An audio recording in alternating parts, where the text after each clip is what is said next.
సువార్త అనేది రోజు రోజుకి కొత్తగా చెప్పుకునే వార్తే కాదు, అది జరిగిన వార్త, ఆల్రెడీ వినిన వార్త. మన కళ్ళ ఎదుట పలుమార్లు ప్రసంగికుల నోట ప్రదర్శింపబడిన వార్త. ఎందుకు సువార్త పదే పదే జ్ఞాపకం చేసుకోవాలి అంటే, నీ ఉనికి ఏంటో నీకు అర్థం కావాలంటే ప్రతిసారి జ్ఞాపకం చేసుకోవాల్సిన వార్త. సువార్తలో కొత్త విషయాలు ఏమనంటే ఏమీ లేవు.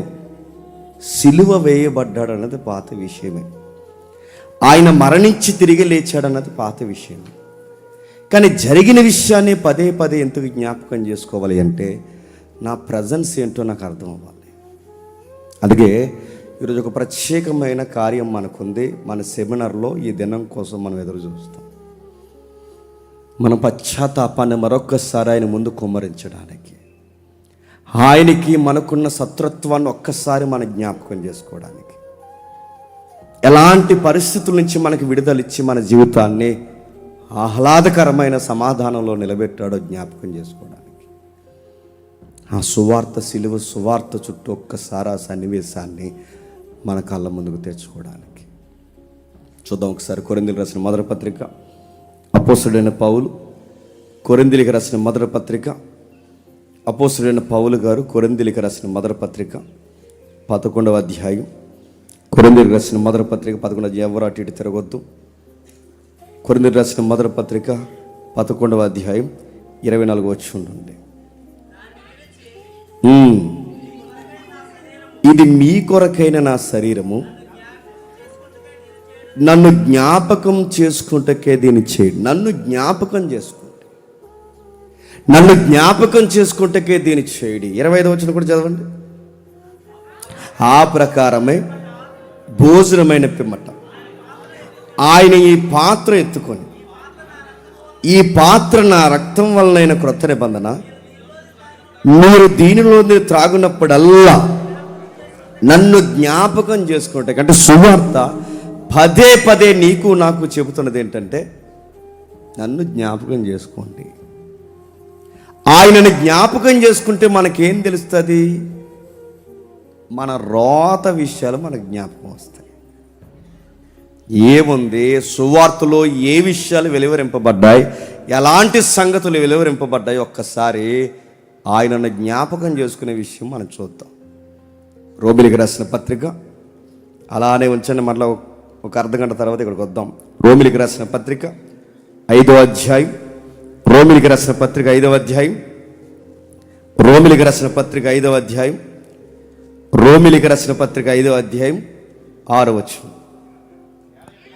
ఏలయనగా మనం ఇంకా బలహీనులమై ఉండగా క్రీస్తు యుక్త కాలమున భక్తిహీనుల కొరకు చనిపోయాను.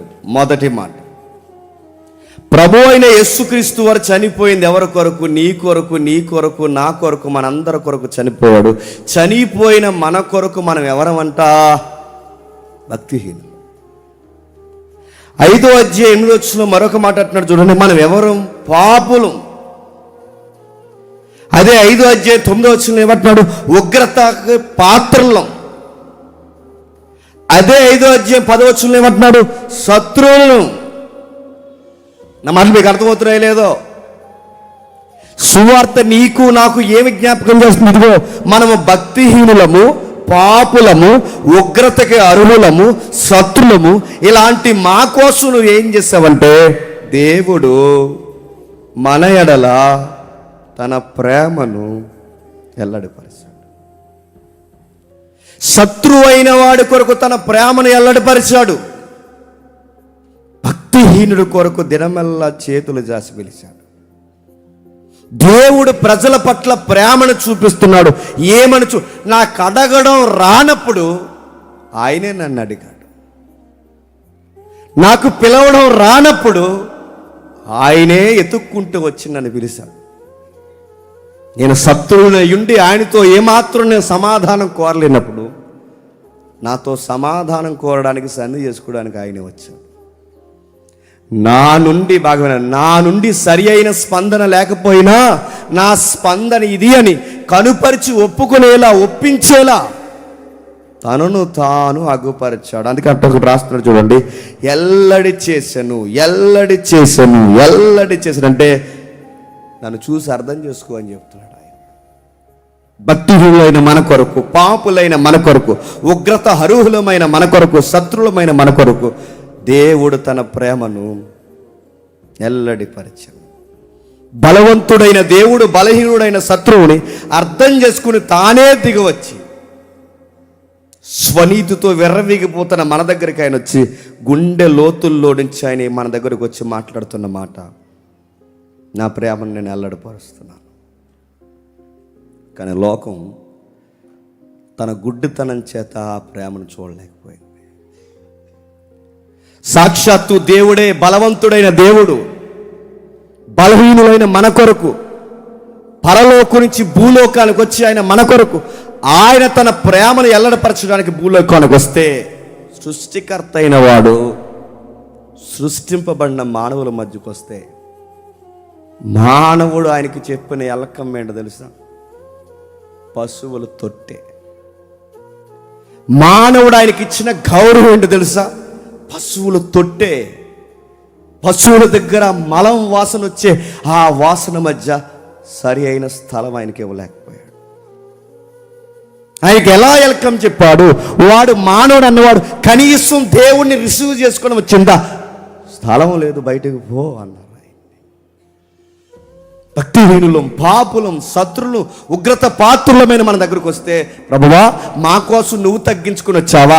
ఇలాలోనికి మా కొరకు సృష్టికర్తవైన నీవు సృష్టింపబడిన మా మధ్యకి మా కొరకు తగ్గించుకుని వచ్చా ప్రభువా, రా ప్రభువా అని ఆహ్వానించడానికి బదులు తలుపేసుకుని బయటికి గెంటేసి అన్నారట, ఆ పశువుల పాకలో పరుండి పెట్టండి అన్నారు. పశువుల పాకలో అడుగుతున్నాను, ఎంత అందమైన స్థలం అండి అది. పశువుల పాక అందమైన స్థలమా? నీకు నాకు బిడ్డలు పుడుతున్నారంటే నెల ముందు నుంచే మనం రెడీ అయిపోతాం. నీకు నాకు బిడ్డలు పుడుతున్నారంటే తల్లి గర్భం నుండి మాయ రక్తపు డాగు అంటించుకుని పుట్టిన ఆ బిడ్డని కడగడానికి ప్రత్యేకమైన క్రీములు కొంటాం.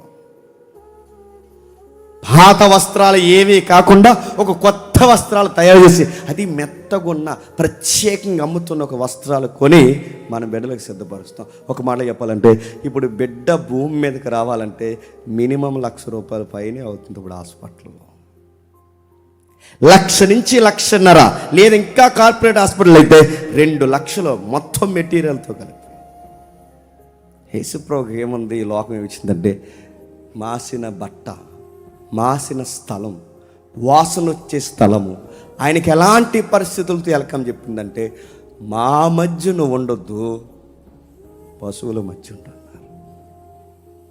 దేవుడు తన ప్రేమను ఎల్లడిపరిచను. అంత తగ్గించుకుని ఆ మధ్యకు వస్తే మానవుడు ఇంకా దేవుని అవమానించాడు. ఎంత అవమానించాడు తెలుసా? ఆయన వచ్చి పశువుల పాకలో ఆయన నిద్రపోతుంటే తర్వాత మానవుడు చేసిన పని ఏంటి చెప్పన? ఆ పశుకందుగున్న దేవుని దేహం మీద గొంతులో కత్తి దించి చంపేయాలనుకున్నాడు. అదేంటండి? అదెక్కడ జరిగిందండి? మానవుడు దేవుణ్ణి ఎక్కడ చంపాలనుకున్నాడంటే, ఏ రోజుగాడు ఏమి ఎరగదీయాలనుకున్నాడు, చంపేయాలనుకున్నాడు. నేను అడుగుతున్నాను, చెప్పండి, ఏ రోజుకి తెలియదా పుట్టింది క్రీస్తని శాస్త్రులు డిక్లేర్ చేశారుగా. క్రీస్తు ఎక్కడ పడతాడో ప్రతులు తిరగేయండంటే ప్రతులు తిరగేశారు. ఆ తిరగేసిన ప్రతులు తిరగేస్తే ఆ తిరగేసిన దాంట్లో ఏం కనిపించింది? ఒకటే కనిపించింది, పుట్టింది క్రీస్తు అని. ఆ క్రీస్తు పుట్టాడని వాళ్ళకి తెలిసిన, ఏ రోజుకు పుట్టింది క్రీస్తు అని తెలిసిన వాడు తీసుకున్న నిర్ణయం ఏంటో మనకు తెలుసు. మత్తయి సువార్త 2వ అధ్యాయం 16వ వచనం చూడండి. మత్తయి సువార్త 2వ అధ్యాయం 16వ వచనం. ఆ జ్ఞానులు తనని అపహసించురని ఏ రోజు గ్రహించి ఆగ్రహము తెచ్చుకొని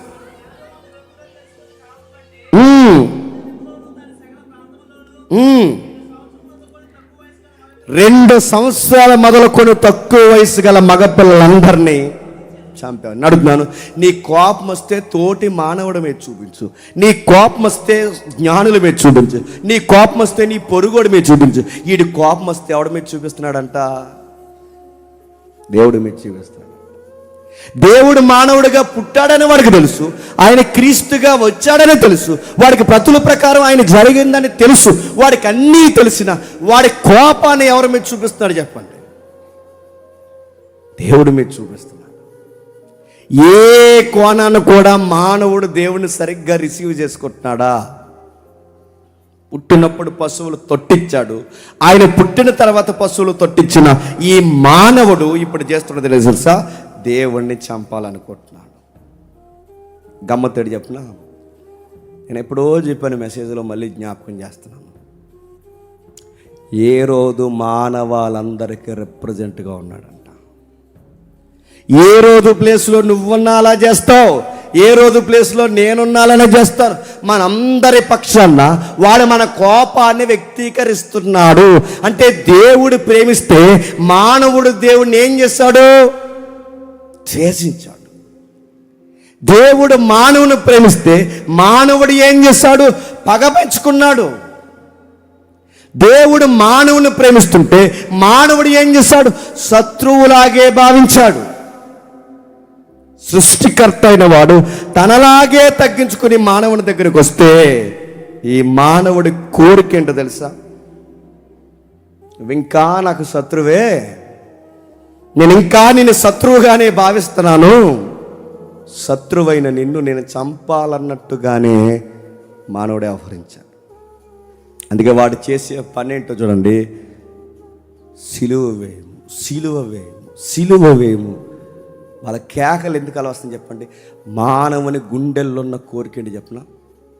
దేవుణ్ణి చెప్పండి చంపేయాలి, దేవుణ్ణి చంపేయాలి. వాడి కోరిక అది.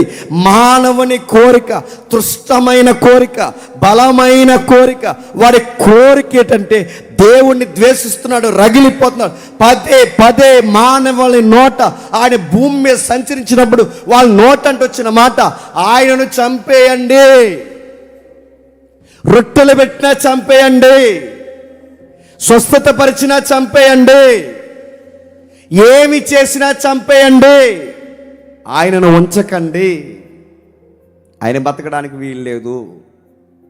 మాకు కళ్ళు ఇచ్చినా చంపేయండి, మాకు నోరిచ్చినా చంపేయండి, మాకు స్వస్థపరిచినా చంపేయండి, మమ్మల్ని ఏం చేసినా చంపేయండి. మానవుడికి తెలుసో తెలియకో వాడి గుండెల్లో రగిలిపోతున్న అతి భయంకరమైన అగ్ని జ్వాలల లాంటి కోరిక చంపేయాలనుకున్నారు. గమ్మత్తేడు చెప్పిన, శిశువుగా ఉన్నప్పుడు చంపేయాలనుకున్నారు. 33 సంవత్సరాలు వచ్చినప్పుడు కూడా చెప్పండి చంపేయాలనుకున్నారు. చంపడానికి ఏం చేశారంటే ఒక్కసారి యోహాను సువార్త తీయండి. యోహాను సువార్త 18వ అధ్యాయం త్వరగా ముగిద్దాం. యోహాను సువార్త 18వ అధ్యాయం 4వ వచనం నుండి.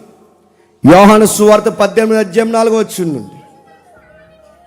యేసు ప్రభువు వారు తనకు సంభవింపబోవిన అన్నీ ఎరిగిన వాడే వారి యొద్దకు వచ్చి, మీరు ఎవరిని ఎత్తుకుచున్నారు? వారు నజరుడైన యేసునని ఆయనకు ఉత్తరమీయగా, యేసు ఆయనను నేనే అని వారితో చెప్పెను.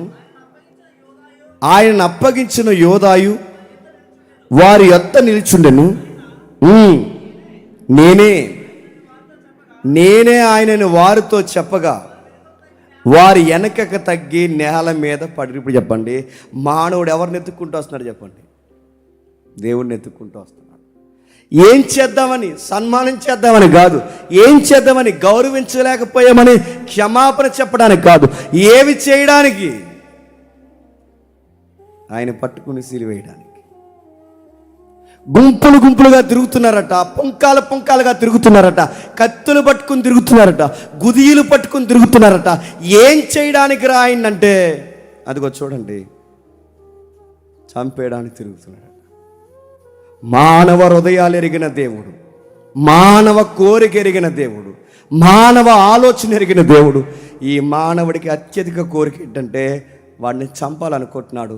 నన్ను చంపాలనుకుంటున్న మానవుడికి వాడు ఆశ గల ప్రాణాన్ని తృప్తిపరచాలనుకున్నాడో ఏమో తెలియదు, కానీ వాళ్ళ కోరిక ప్రకారం ఆయనే ముందుకెళ్ళి మీరు ఎదుగుతున్న క్రీస్తుని నేనే అన్నాడు. ఏం చేసుకుంటారో చేసుకోండి. కొరడాలతో కొడతారో కొట్టండి, మోకం మీద ఉమ్మేస్తారో కొట్టండి. మీ కోపం తగ్గే వరకు నన్ను ఎంత నలిపేయాలనుకుంటున్నారో నలిపేయండి అని తనను తాను చెప్పండి. అప్పగించేసుకున్నాడు. తనను తాను అప్పగించేసుకున్నాడు. ఎంత నడుపుతున్నాను, ఒక కోడిని నలిపేసినట్టుగా, ఒక మేకని నలిపేసినట్టుగా, ఒక మోగ జీవుని నలిపేసినట్టుగా, అంతకన్నా దారుణంగా నలిపేశారు. చూడండి, కోపం తగ్గిందా? 40 దెబ్బలు కొట్టి వదిలేండి అని జడ్జిమెంట్ ఇచ్చే లోపే అన్నారు, ఆయన వదలడానికి వీల్లేదు, మా కోపం ఇంకా తగ్గలేదు. సాధారణమైన మరణశిక్ష చేయకూడదు ఆయనకి. గోనెపట్ట కప్పాలి, ఎముకలు కనబడేలా కొట్టాలి, బయటికి లాగాలి, హేళన చెయ్యాలి. మేము చూస్తుండగా మా పగ సల్లారేలాగా ఆయన తలకి ముళ్ళ కిరీటం పెట్టాలి. ఇంకా మాకు పగ చేరలేదని బయటికి లాగాలి, అవమానించాలి. క్షణాలలో వాళ్ళు పక్కా స్కెచ్ చేసి కూర్చున్నారు. ఇక్కడ జడ్జిమెంట్ ఈకి ముందే, అక్కడ ఇంకా జడ్జిమెంట్ ఈకి ముందే, జడ్జిమెంట్ మీకు నచ్చింది చేసుకోండి అనే లోపే సిలువ రెడీ చేశారంట. అంటే పక్కా ప్లాన్లో ఉన్నారంట. మిరేకులు వేయడానికి బ్రేకులు రెడీ చేసేసారు, కొయ్యని రెడీ చేసేసారు, ఎక్కడికక్కడే రెడీ అయిపోయారు. ఎందుకంటే వాళ్ళ కొద్దిసేపట్లోనే ఆయన ఎలాగైనా చంపేయాలని పక్కా ప్లాన్ చేశాడు. ఆయన భూమి మీదకి వచ్చిన దగ్గర నుంచి ఏం చేస్తున్నారు? అవమానించారు. భూమి మీదకి వచ్చాక పసిగందుగా ఉన్నప్పుడు ఏం చేశారు? కత్తి చేత చంపేయాలనుకున్నారు. ఇప్పుడేం చేస్తున్నారు? సిలువకు వేలాడది చంపాలనుకుంటున్నారు. కానీ గమ్మత్తని చెప్పిన చివరికి ఆయన అనుమతి ఇచ్చాడు, చంపేశాడు. ఆ చంపేసే ఊగిసలాట మధ్య ఏం జరిగిందో ఒకసారి మీరు కొంచెం పక్కన ఉండండి. మీరేం చేయకండి బాబు, ఎందాక చేయాలి. ఆయు చూడండి, సువార్త వింటున్నప్పుడు ఎవరైనా డిస్టర్బ్ చేయాలని నాకు తెక్కలేగుతాను. ఇది సీరియస్ కేసు, ఇది సీరియస్గా వినండి. ఏం చేశారు? సాధారణమైన మరణశిక్ష విధించడం వాళ్ళకి ఇష్టం లేదు. వాళ్ళ గుండె తృప్తి చెందలేదు. తీవ్రమైన వేదనకు గురైన మనిషిలాగా తయారైపోయారు. అవమానంతో కూడిన మరణశిక్ష విధించాలనుకున్నారు. క్షణాలో సిలువ కొయ్య తయారు చేశారు, కొరడాలతో కొట్టారు, మేకులతో వేలాడదీయడానికి రెడీ అయిపోయారు. దానిపై ఆయన్ని మౌనంగా పెట్టారు. నువ్వే నేను ఆ సీన్లో ఉంటే ఏం చేస్తాను చెప్పండి?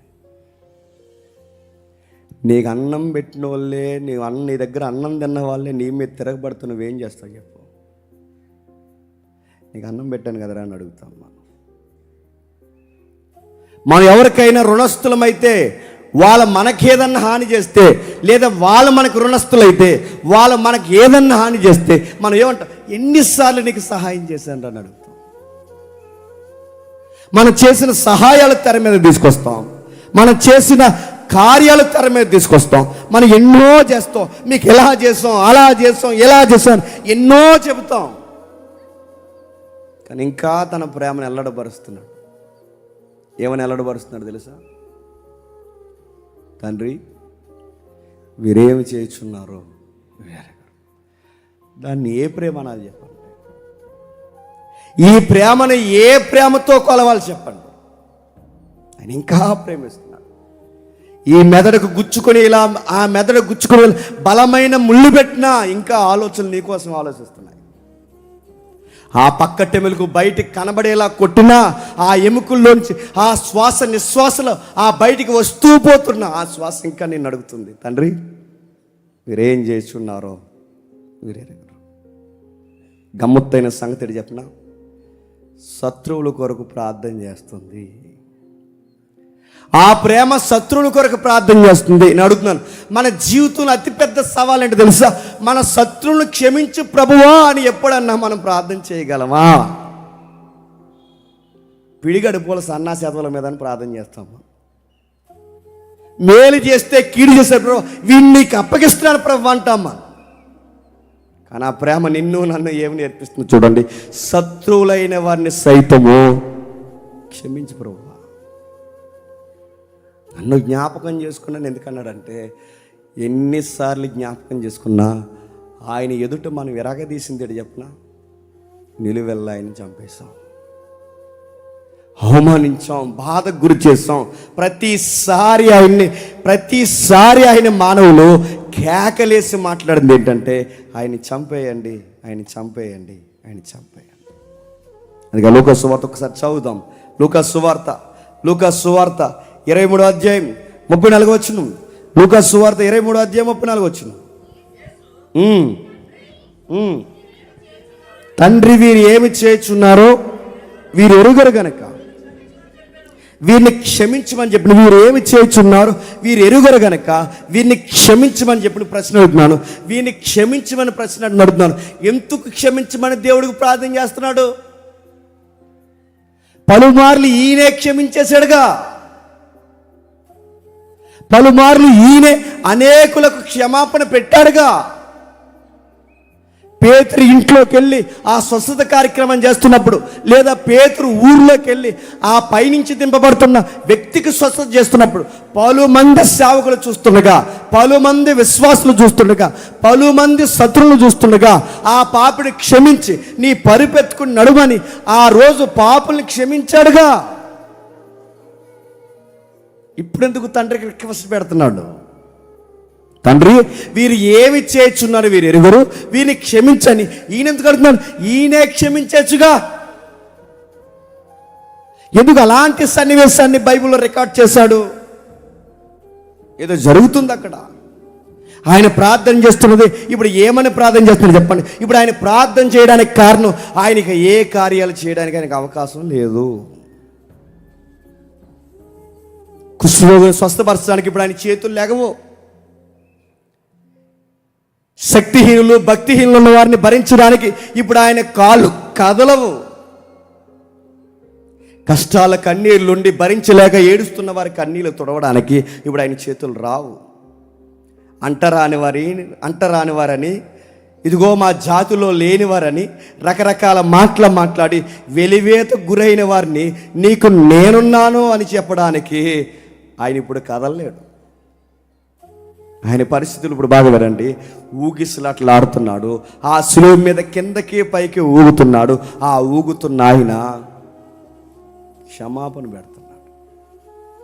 క్షమించమని బతిమలాడుకుంటున్నాడు. ఎందుకు బతిమలాడుకుంటున్నాడు? ఇప్పుడు ఆయన క్షమించాలంటే క్షమించలేడు.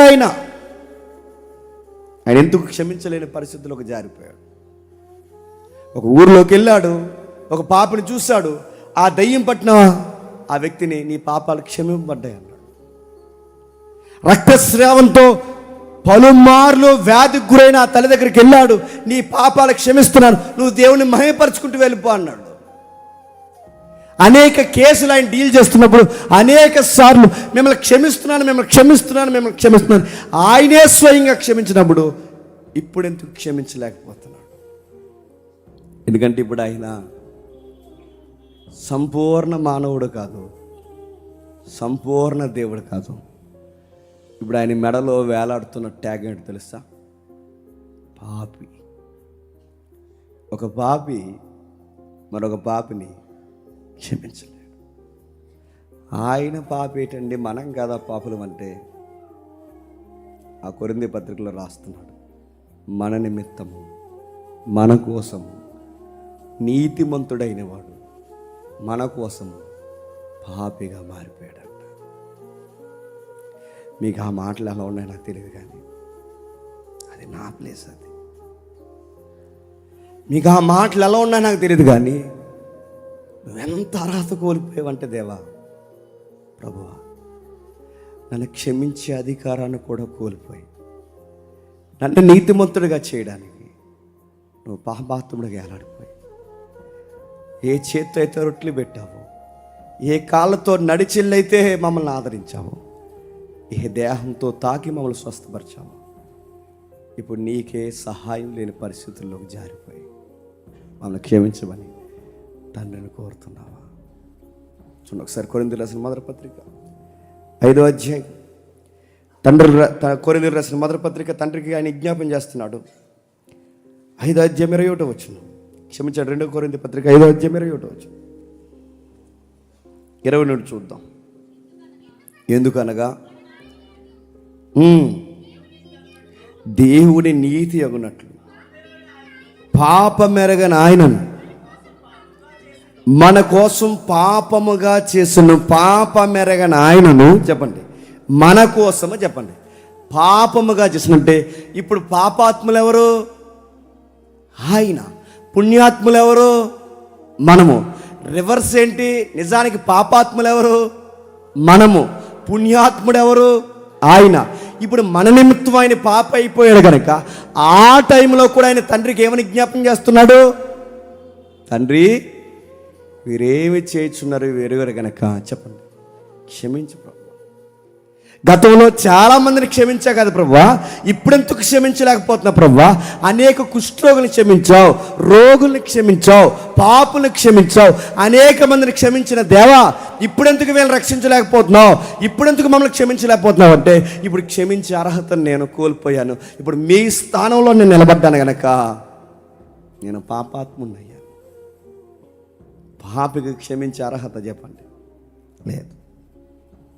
బాధాకరమైన విషయం ఏంటంటే, మనం ఇంకా దేవునికి శత్రులమై ఉండగా, మనం ఇంకా దేవునికి భక్తిహీనులై ఉండగా, మనం ఇంకా దేవునికి ఉగ్రత పాత్రలు ఉండగా, మనం ఇంకా దేవుని వెక్కిరింతే పని చేస్తుండగా, ఇంకా మనం సమాధానపరుచుకునే మనసు ఏర్పరచుకోకుండా ఉండగా,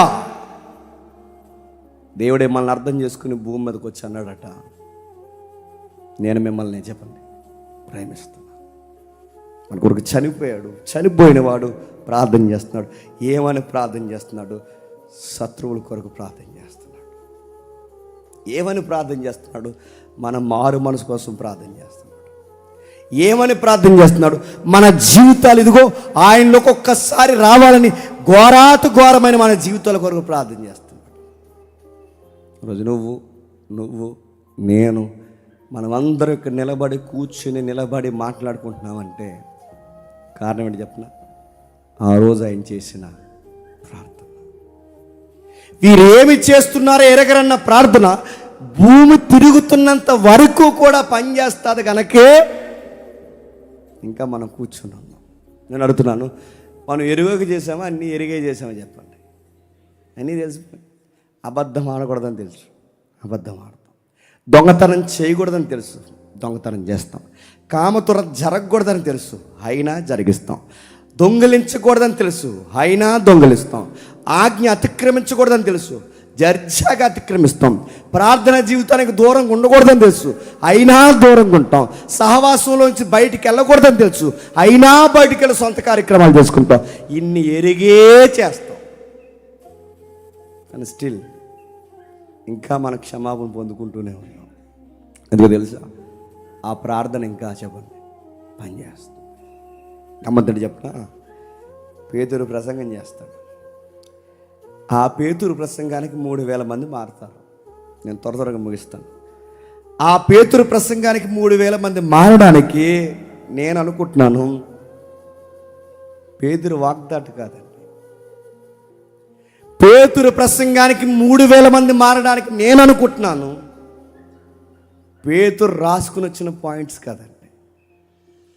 3000 మంది మారడానికి కారణం పేతురు గారు పాత నిబంధన వచనాలు భలే కోట్ చేశాడు, అందుకే మారిపోయారని నేను అనుకోవట్లేదు.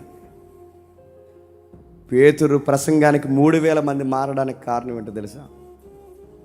సిలువ మీద ప్రభువు చేసిన ప్రార్థన, తండ్రి మీరేమి చేయుచున్నారో మీరెరుగరు. పేతురికి ఆ మాట గుండెల్లో గుచ్చుకుపోయి ప్రతిసారి అది జ్ఞాపకం చేసుకున్నాడంటే మీరు నమ్మగలరా?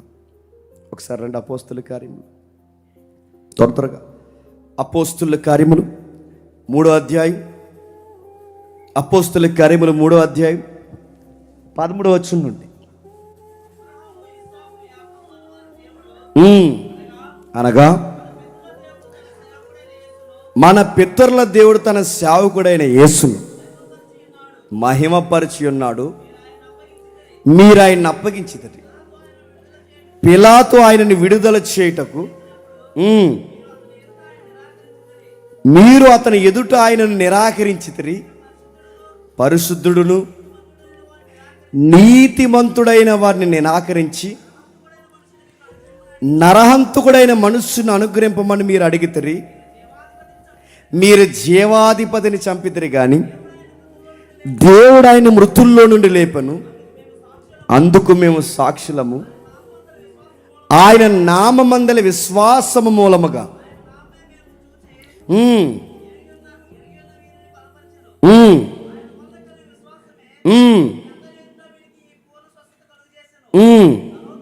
సహోదరులారా, ఎరుగక చేసిదిరని నాకు తెలియను. సహోదరులారా, మీరును మీ అధికారులను తెలియక చేశారు. ఈ మాట ఎక్కడదండి? ప్రభువైన యేసుక్రీస్తు పేతురు ప్రసంగంలో ప్రజలను ప్రేమించేలా అలా చెప్పగలుగుతున్నాడంటే ఆయన గుండెల్లో ఏ మాట జ్ఞాపకం ఉండిపోయిందండి? ఎరుగక చేసిదిరని. ఇప్పుడు చెప్పండి, 3000 మంది మారడానికి ఆ రోజు ఆయన చేసిన ప్రార్థనే జవాబు. వందల మంది పేతురు ప్రసంగాలు విని ఆ తర్వాత సంఘంలోకి రావడానికి ఆ ప్రసంగంలో ఉన్న ఆకర్షణీయమైన మాట ఏంటంటే ఎరుగక చేసిద్దరు. ప్రేమంట అనేక దోషాలను చెప్పండి కప్పుతుంది. మన ప్రేమ దోషాలను కప్పుతుంది లేదో నాకు తెలియదు, కానీ మనం ఈ రోజుకి చేస్తున్న మన దోషాలని చెప్పండి ఆయన ప్రేమ చేత చెప్పండి కప్పేస్తున్నాడు. తన ప్రేమ చేత కప్పుతున్నాడు. ఎందుకు కప్పుతున్నాడు అంటే నువ్వు చచ్చే చివరి రోజు వరకు కూడా ఒక్కరోజు అయినా అర్థం చేసుకుంటావేమో అని కప్పుతున్నాడు.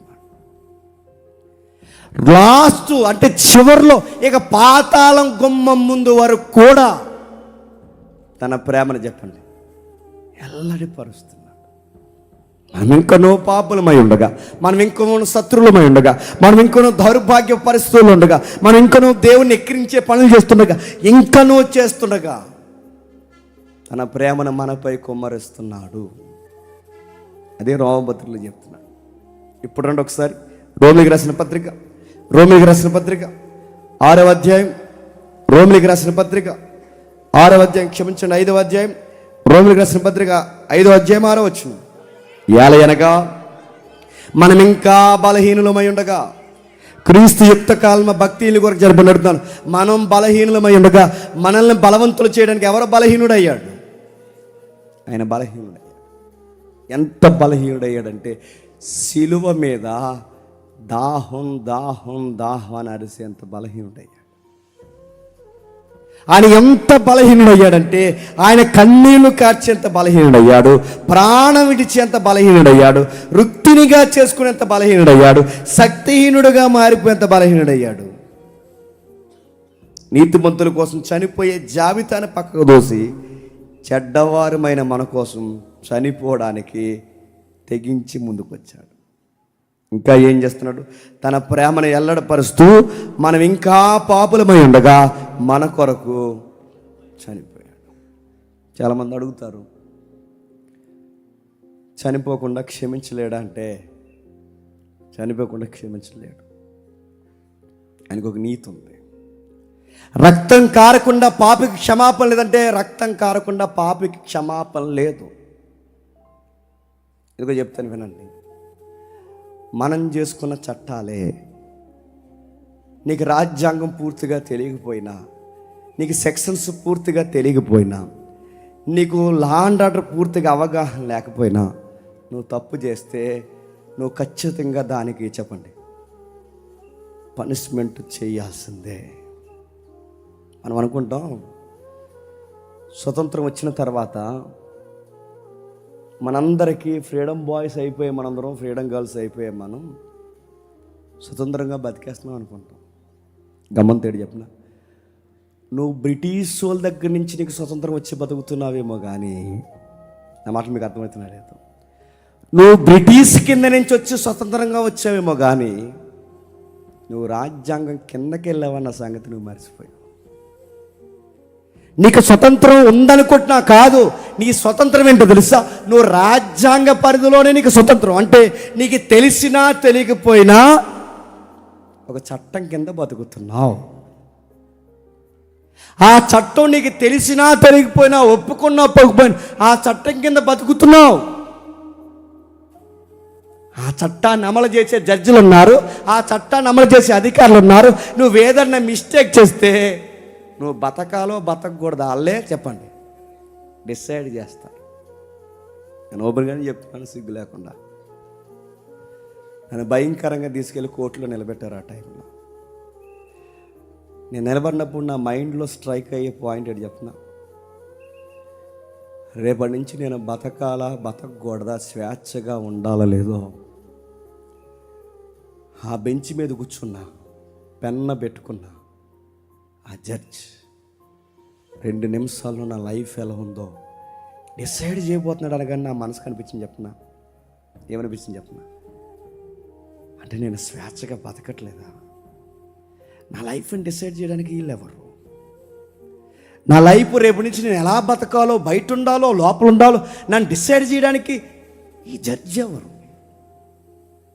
ఈ పోలీసులు ఎవరు? నేను పుట్టినప్పుడు లేని ఈ పోలీసులు ఎవరు? నేను పాలు తాగుతున్నప్పుడు చూడని ఈ జడ్జిలు ఎవరు? నేను శ్వాస తీసుకుంటాం లేదో చూడని రాజ్యాంగం ఎవరు? ఇప్పుడు నా లైఫ్లోకి వీళ్ళ ఇన్వాల్వ్మెంట్ ఏంటి? ఇప్పుడు నేను రేపు నుంచి ఎక్కడుండాలో ఈ 2 నిమిషాలు ఈ పెన్ను పెట్టుకుని నా లైఫ్ని డిసైడ్ చేయడం ఏంటి? నాకు ఇన్ని ప్రశ్నలు తిరిగా రోజు. అప్పుడు నాకు అనిపించింది, నాకు సంబంధం లేని వారే నా లైఫ్లోకి వచ్చి నేను ఎలా బతకాలో బతకూడదో నా లైఫ్ని 2 నిమిషాల్లో డిసైడ్ చేసి ఒక జడ్జి ఇక్కడ ఉంటే,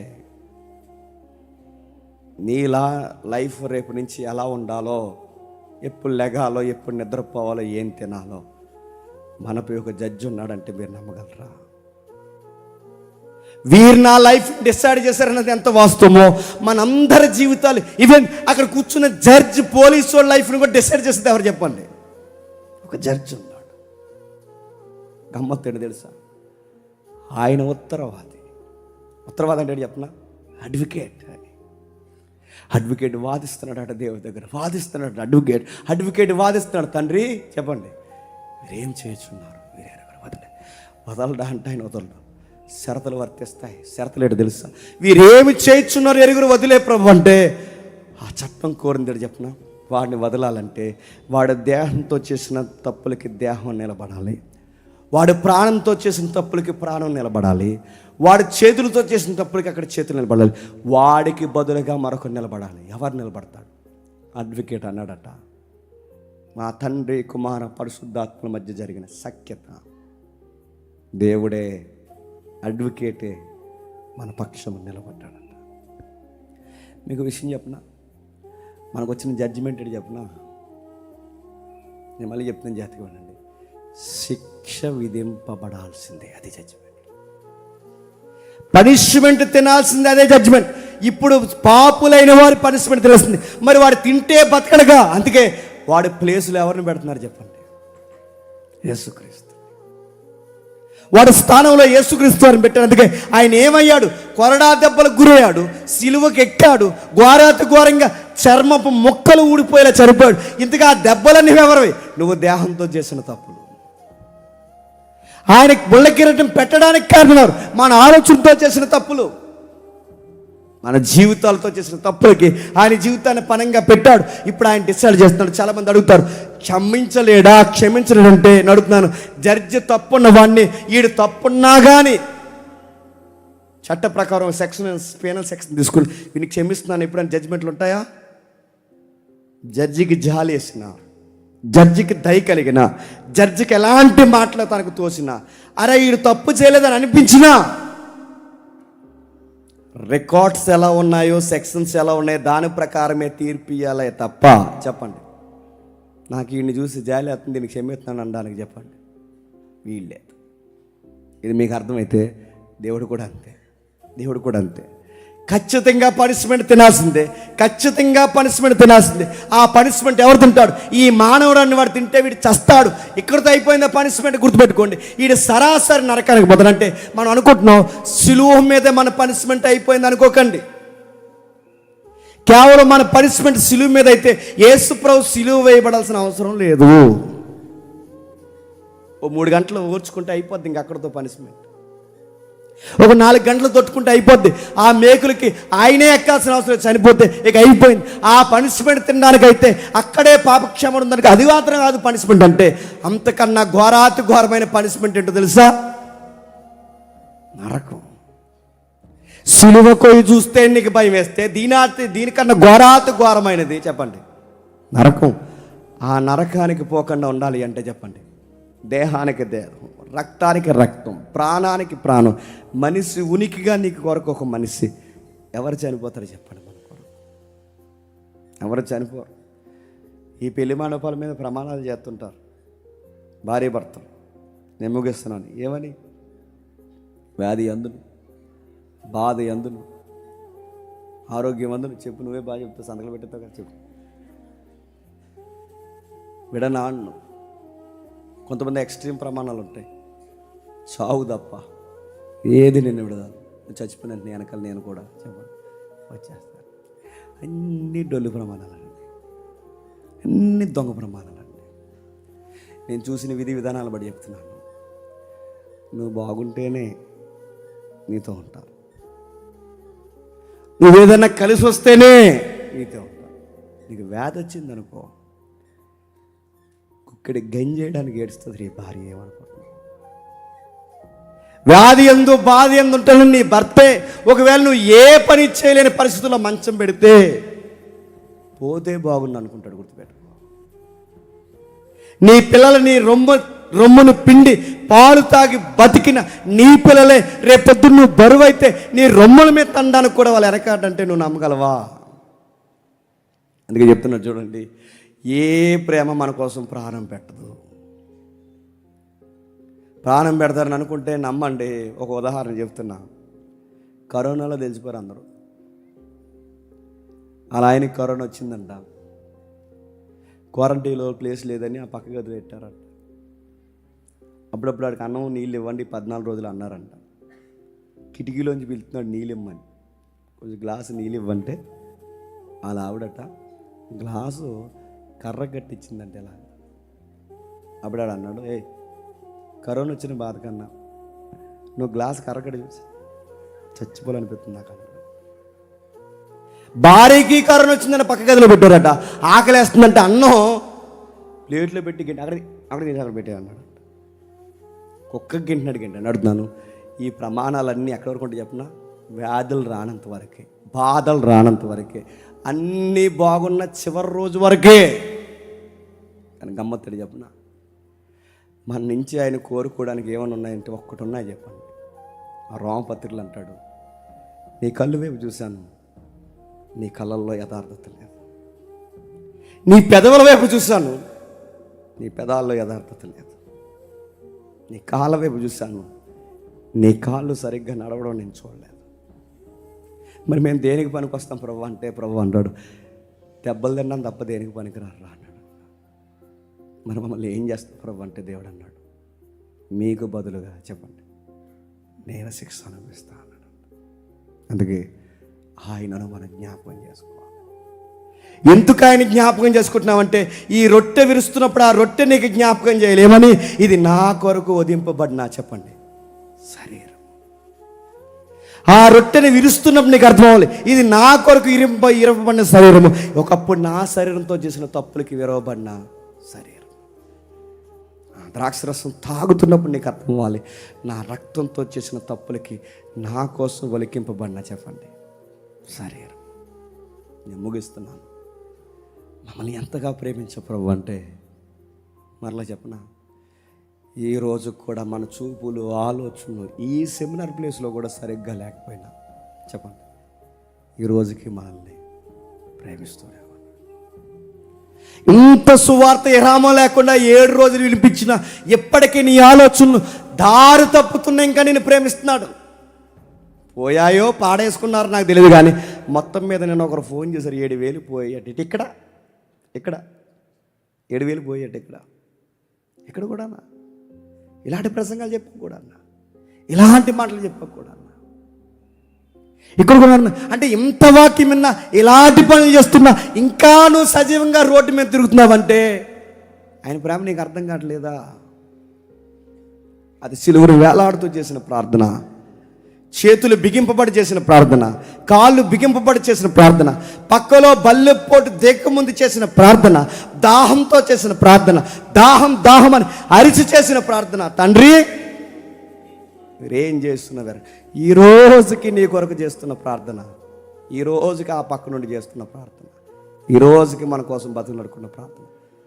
మరొక్క 2026 అంటే ఈ 2026లో కూడా ప్రభువా మీకు అవకాశం ఇవ్వు ప్రభువా, ఇప్పటికీ నీ కొరకు నా కొరకు చేస్తున్న ప్రార్థన. లేదంటే సెమినార్ వస్తున్న మొదటి రోజు మనం తీసుకెళ్ళిపోతుంది సమాధి. గుర్తెట్టుకోండి, ఈ రోజుకి చేస్తున్న ప్రార్థన, ఈ రోజుకి నువ్వు ఇంటికి పోయేంత వరకు నీ దగ్గర నీ కొరకు చేస్తున్న ప్రార్థన, ఎప్పటికే చేస్తున్న ప్రార్థన. ఓ పక్క పరిశుద్ధాత్ముడి ప్రార్థన, మరో పక్క ప్రభువు ప్రార్థన, ఆ పైన కరుణగల దేవుని యొక్క విజ్ఞాపన. ఆయన మనల్ని సరిచేయడానికి పలుమార్లు మనకు పనిష్మెంట్ ఇస్తూ ఆయన పక్కకు పోయి బాధపడుతున్న బాధ. ఈ ప్రేమ నిన్ను బలవంతం చేయట్లేదా? లేదండి ఆ రోజు మేము ఉంటే సిలువ వేయకపోదామండి, లేదండి ఆ రోజు మేము ఉంటే ఆయన్ని మేము సిలువ వేయకుండా కాపాడుకుందాం అంటే ప్రభు బైబిల్లో రాయించిన మాట ఏంటి చెప్పనా? ఈ రోజుకి ఆయన మనం చెప్పండి సిలువ వేస్తున్నాం. నువ్వు వాక్యం వినకపోతే ఆయన ఎక్కిరిస్తున్నావు గుర్తుపెట్టుకో. ఆ వాక్యం పాటించకపోతే ఆయన ఎక్కిరిస్తున్నావు గుర్తుపెట్టుకో. ఆయన మాటలు లెక్క లేకుండా ఈ ప్రాంగణంలో తిరుగుతుంటే నువ్వు ఆయన ఎక్కిరిస్తున్నావు గుర్తుపెట్టుకో. ఈ ప్రేమ నీకు ఎల్లడి చేస్తున్నా నీ హృదయానికి తాగట్లేదంటే అది ఎంత బండ హృదయం అయిపోయింది. ఒకసారి ఆయన ఇంకా ఎంత ఎక్కిరిస్తున్నావో జ్ఞాపకం చేసుకో. ఈ సువార్త మూలాల జ్ఞాపకం చేసుకున్న కనీసం నీ హృదయం కదలట్లేదు, కొంతమంది అలా నిద్రలో జోగుతున్నారంటే నీకు ఎంత అలవాటు అయిపోయిందో జ్ఞాపకం చేసుకో. ఇప్పటికీ సిలువ ధ్యానం రేపు మనకి ఎడబోయే ఈ కొంతసేపట్లో మనం ఈ రొట్టె ద్రాక్ష మన కళ్ళ ముందు కదలాడుతున్న నీ హృదయం నీ చెవులు ఇంకా స్పందించట్లేదంటే ఎంత కఠినమైన బండ హృదయాన్ని వేసుకుని కూర్చున్నావో జ్ఞాపకం చేసుకో. నేను ముగిస్తున్నాను. ఆయనను జ్ఞాపకం చేసుకో. ఏమని జ్ఞాపకం చేసుకొని ప్రభు అంటే నీ ప్రేమను వర్ణించలేనంతగా జ్ఞాపకం చేసుకొని ప్రభు అంటే దేవుడు అంటున్నాడు. ఎస్, వర్ణించలేనంతగా జ్ఞాపకం చేసుకో. నేను ముగిస్తున్నాను ఒక మాట, ఎవరు రచయిత రాసిన మాటే, నేను ఎప్పుడో చెప్పిన మాటే, పలుమార్లు జ్ఞాపకం చేసుకునే మాటే. దేవుడు తన ప్రేమను ఎల్లడిపరిచాడు. అది మాటల్లో వర్ణించలేనిది, ప్రేమ పదాల నేత్రాలకు దొరకనిది, మనోనేత్రాలకి ఏమాత్రం అందకుండా వెలుగును కోరుకునేది, మానవ విజ్ఞానానికి మానవ శాస్త్రాలకి దొరకనిది, విరిగి నలిగిన హృదయాన్ని అత్తుకునేది. ఒక్క మాటలో చెప్పాలంటే తల్లిదండ్రుల ప్రేమ కన్నా మిన్న అయినది. విలువరమైన గుడారం లేక ఈ భూమి మీద సంచరించి కలవరగిరిలో నా కోసం కరిగిపోయి గతించిపోయిన ఊహల కందని గొప్ప ప్రేమది. ఈ భూమిపై ఎవరూ అందించలేని ప్రేమది. ఆ ప్రేమ కలవరగిరిలో కేకలేసిన ప్రేమది. ఆ ప్రేమకు పేరు పెడితే అది సాక్షాత్తు యేసుక్రీస్తు దివ్య ప్రేమది. ఈ ప్రేమ నిన్ను నన్ను బలవంతం చేస్తుంది. ఏమని? నా రొట్టెని విరవండి, చెప్పండి, నా రక్తాన్ని స్వీకరించండి, నన్ను జ్ఞాపకం చేసుకోండి, మరలా పాపపు జోలికి చెప్పండి పోకండి. క్షమించేశాడు కదా, లైసెన్స్ ఇచ్చాడు కదా, గుర్తుపెట్టుకోండి. ఆ ప్రేమలో నీకు స్వతంత్రం ఇచ్చాడు. ఎంత స్వతంత్రం ఇచ్చినా నీ సరిహద్దులు దాటకుండా చెప్పండి, నీ బౌండరీస్ క్రాస్ చేయకుండా ఆయన ప్రేమలో చెప్పండి, కలిసి ప్రయాణం చేయండి. ఇప్పుడు వెళ్ళిపోతారు ఇక్కడ నుండి. రేపు నుంచి మిమ్మల్ని ఎవరు గైడ్ చేస్తారంటే మీ స్థానిక సంఘాల్లో మీ కాపర్ గైడ్ చేస్తాడు. వింటే వింటారు, లేకపోతే వదిలేస్తారు. కానీ గమ్మత్తడి చెప్పిన ఆ దైవజనుడు చెప్తే ఒకలాగా చెప్పకపోతే ఒకలాగా. నీకు ఈ ప్రేమ గుర్తుంటే ఏ సేవకుడు చెప్పినా చెప్పకపోయినా మళ్ళీ ఏడాది తిరిగి వచ్చేంత వరకు నీ గుండెల్లో ఉండాల్సిన మాట అని చెప్పిన, నీ ప్రేమను నేను మరవను, ఎడవను, ఎడబాయిను ప్రభువా. శత్రువైన నా కొరకు భూమి మీదకి వస్తే పశువులు తొట్టించాను. శత్రువైన నువ్వు నా కొరకు వస్తే పశుకొందిగా చంపేయాలనుకున్నాను. శత్రువైన నా కొరకు నువ్వు మరలా ఈ భూమి మీదకి వస్తే 33.5 సంవత్సరాల లోపు దేవా నీ సుతుని నేను చంపేశాను ప్రభువా. ఇప్పుడు చెప్తున్నాను, ఈరోజు కూడా ఆయన క్రీస్తు తిరుగుతున్నాను. నన్ను జ్ఞాపకం చేసుకొని నీకు అర్థమైతే అలాగే మోకాళ్ళు అయ్యాను. నీకు అర్థమైతే అలాగే మోకాలు వేసి మీ కుడి చేతుని చూపించండి. మీ దగ్గరికి ఆయన శరీరానికి సాదృశ్యమైన రొట్టె వస్తుంది, ఆయన రక్తానికి సాదృశ్యమైన ద్రాక్షరసం మీ దగ్గరికి వస్తుంది.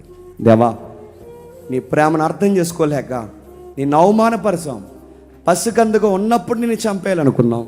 ఇదిగో ఈ భూమి మీద సంచరించినప్పుడు మేము సిలువే చంపేశామని మన తండ్రిగా, కుమారులుగా స్వీకరించడానికి, మనతో సంధి చేసుకోవడానికి మన దగ్గరకు వచ్చిన ప్రభు అయిన యేసుక్రీస్తు వారు, ఆయన సర్వోన్నతుడైన తండ్రి స్థానంలో నిత్యుడైన తండ్రిగా, సర్వోన్నతుడైన దేవుడిగా మన మధ్యకు వచ్చిన ఆయన తండ్రికి, మనకి, ఆయనకి సహవాసం ఏర్పరచడానికి, తండ్రి, కుమార, పరిశుద్ధాత్మ నామంలో దైవం తనను తాను బయలుపరచుకోవడానికి, తండ్రి తండ్రిగా, కుమారుడు కుమారుడుగా, పరిశుద్ధాత్ముడు పరిశుద్ధాత్ముడుగా నీతో నాతో పెనుగులాడడానికి వారు చేసిన కార్యాన్ని జ్ఞాపకం చేసుకోండి. ఎవరు కళ్ళు తెరవద్దు. మీరు అలానే మీ కుడి చేతిని చూపించండి. మీ దగ్గరకు వస్తున్న ఆ రొట్టె, అది రొట్టె కాదని, నీకోసం నలిగిపోయిన శరీరం అని, ఆ శరీరంలో ఉండాల్సిన స్థానం నీ శరీరం అని జ్ఞాపకం చేసుకో.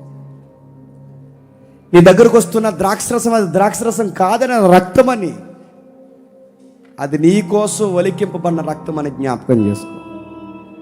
ఆ స్థానంలో నీ రక్తం ఉండాలని జ్ఞాపకం చేసుకో. ఎవరో కళ్ళు తెరవద్దు. పక్కవారితో కూడా మాట్లాడవద్దు. ఎవరు ఎలా స్పందిస్తున్నారో మీరు కూడా చూడొద్దు. మీరు ఎంత ఏడవాలో ఆ దేవుని సన్నిధిలో ఏడవండి.